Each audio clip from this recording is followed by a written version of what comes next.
السلام عليكم ورحمة الله وبركاته. نحمده ونصلي على رسوله الكريم، أما بعد. فأعوذ بالله من الشيطان الرجيم. بسم الله الرحمن الرحيم.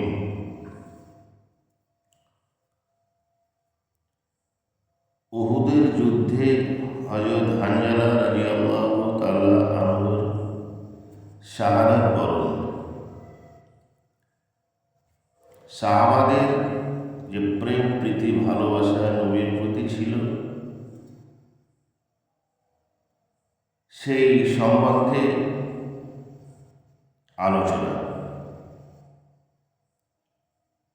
সাহাবীর নাম হযরত হানজালা রাদিয়াল্লাহু তাআলা আনহু, যিনি বিশ্বনবী সাল্লাল্লাহু আলাইহি ওয়াসাল্লামের চাচা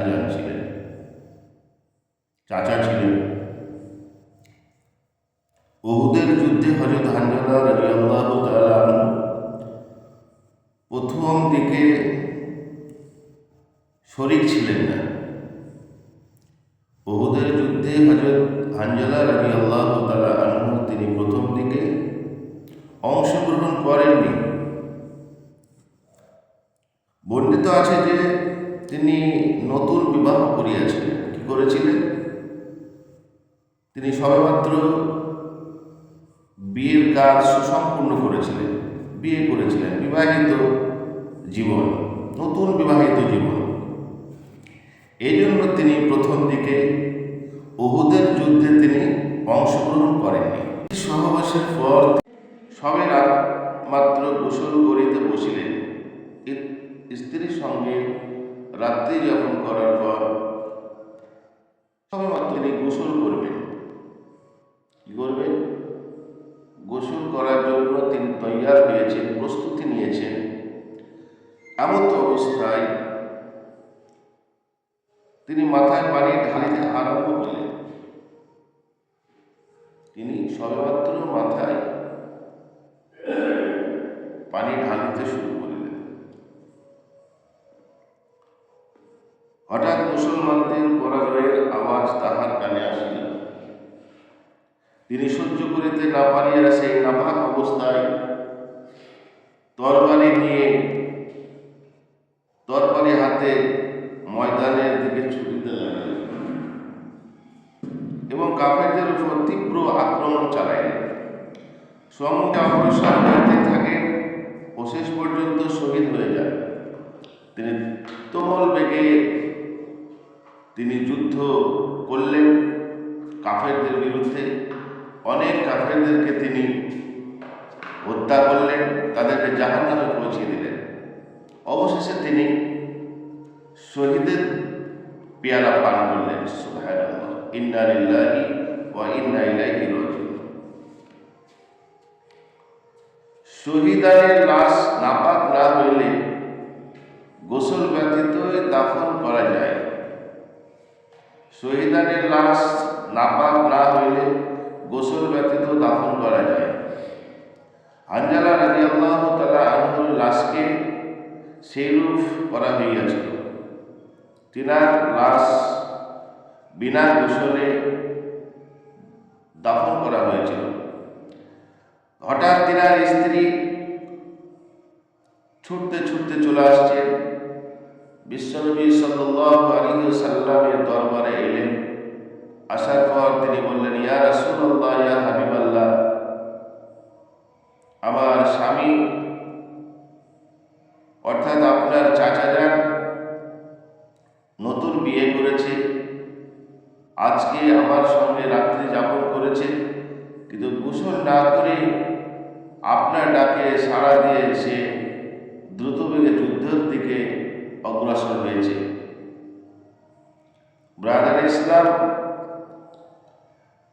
যখনই যুদ্ধের দামামা বেজে উঠল, কে যেন আওয়াজ করলেন যে মুহাম্মদ সাল্লাল্লাহু আলাইহি সাল্লাম তিনি দুনিয়াতে নেই, শহীদ হয়ে গেছেন। তাই তিনি আর ওই ঘরে থাকতে না পেরে দ্রুত বেগে তিনি যুদ্ধের দিকে রওনা হলেন। তিনি শহীদ হয়ে গেলেন।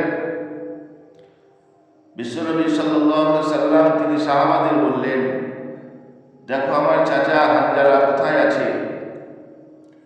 তিনাকে খুঁজতে লাগলেন, সমস্ত সাহাবী খুঁজতে লাগলেন, কোথাও যেন পাওয়া যায় না। এমতো অবস্থায় একজন সাহাবা তিনি বললেন, ইয়া রাসূলুল্লাহ, ইয়া হাবিবাল্লাহ, কোথাও তিনাকে পাওয়া যাচ্ছে না।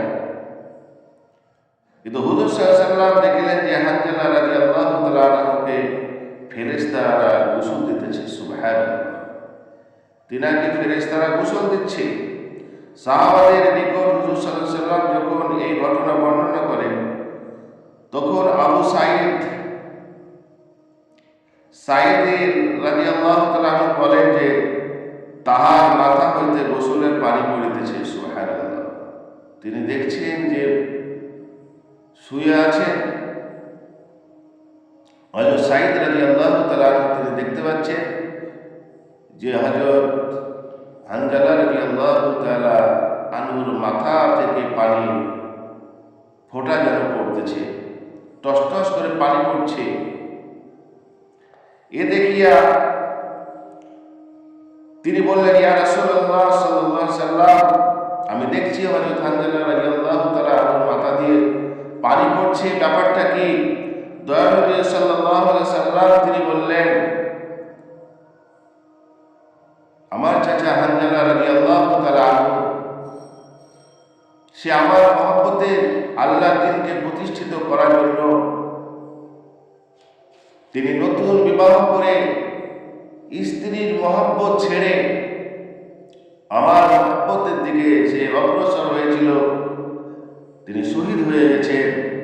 আল্লাহ রাব্বুল আলামিন তিনাকে মহব্বত করে ভালোবেসে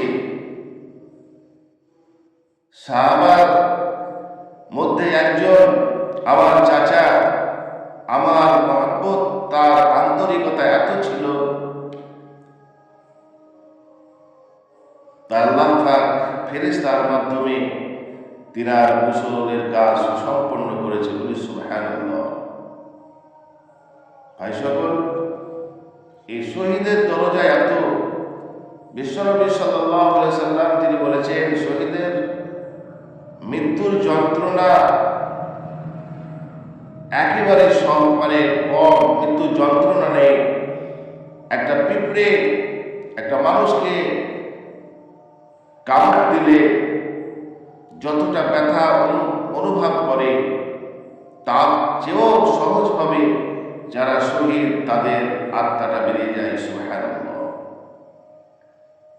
তাই দিনকে প্রতিষ্ঠিত করার জন্য সাহাবা রিজওয়ানুল্লাহি তাআলা আজমাইন তিনারা যেরকম সন্তানকে ইয়াতীম করেছিলেন, স্ত্রীকে বেওয়া করেছিলেন, সমস্ত সম্পদ, মাল, ধন সম্পদ সব ত্যাগ করে দিনকে প্রতিষ্ঠিত করার জন্য তিনাদের জীবনকে উৎসর্গ করে দিয়েছিলেন।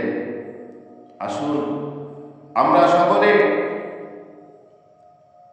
বিশ্বনবী সাল্লাল্লাহু আলাইহি সাল্লামের মহব্বতে, তিনার ভালোবাসায় আমরা মুগ্ধ হয়ে তিনার দিনকে প্রতিষ্ঠিত করার জন্য আমরা দিনের দিকে এগিয়ে আসি। আমরা দিনের কাজ শুরু করি, দিনের মেহনত করি এবং মানুষকে আমরা দিনের দিকে আহ্বান করি, ডাকি, মসজিদের দিকে ডাকি, ৫ ওয়াক্ত নামাজ পড়ার জন্য বলি। তারা আসতে চাইবে না, তাদের হাতে পায়ে ধরে যদি আমরা মসজিদে নিয়ে আসতে পারি, আল্লাহ রাব্বুল আলামিন তিনি হয়তো এই কাজটা করার জন্য তিনি আমাদেরকে সমস্ত গুনাহগুলো মাফ করে আমাদেরকে জান্নাত আল্লাহ পাক দান করবেন। তাই আমরা সকলে দিনের রাস্তায় চলি, মসজিদের সংরক্ষণ করি, মসজিদের দিকে মানুষকে আহ্বান করি, মসজিদকে বেশি বেশি করে মসজিদের আমরা খেদমত করি। মসজিদ কাল কিয়ামতের দিনে আল্লাহর দরবারে নালিশ করবে, অভিযোগ করবে যে আল্লাহ, তোমার অমুক গ্রামে মানুষ ছিল কিন্তু তারা বড় বড় বিল্ডিং করে মসজিদ তৈরি করেছিল, মার্বেল করেছিল, মুজাহিদ করেছিল, সব করেছিল, কিন্তু আমার খোরাক তারা দেয় নাই। মসজিদের খোরাক